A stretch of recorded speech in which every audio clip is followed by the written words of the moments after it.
These are my 2 biggest costs as an Australian equestrian with 5 horses, 4 thoroughbreds and 1 Shetland pony. Great question, Kim. Thanks for asking. So my 2 biggest costs are horse feed and medication. I go through 3 bags of pony pellets a week and then 1 bag of loosened chaff a fortnight currently. We've had a really good lead up into spring and summer until it got really hot and then the grasses died off. So this is why I'm implementing and chucking out round bales of hay. I try to spend my money wisely when I am buying hay. The bigger round bales are more cost effective to buy hay to price ratio when you're feeding bulk amounts out to a couple of horses at a time versus when you're feeding out the square bales, it's a lot more expensive. But I am feeding them, this is just some sort of pasture hay to keep their bellies full and give them something to nibble on. And at night time I am feeding them a biscuit of loosened hay. That is just to help keep the nutrients in their system. Loosened hay is different to pasture hay, plus they love it and they never leave much behind, they never leave anything behind when they're eating their loosened,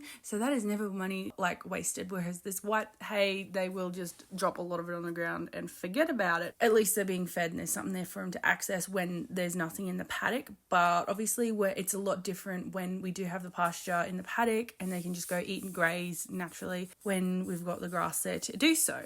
And then with the medication, when I say medication, I mean bulk things when we got to give a tetanus shot. So give them all at the same time or give wormer. That's the second element where it gets expensive, is when you got to give medication out to so many horses all at once. At the end of the day, budgeting and getting organised, knowing you're working towards, okay, this date we're going to worm all the horses. I need to make sure that I've saved up enough cash to buy $30 wormers 5 times. So that's what I do there when it comes to working and managing the money for the horses and doing bulk purchases of feeding or medication for the horses. That's my little tips and tricks.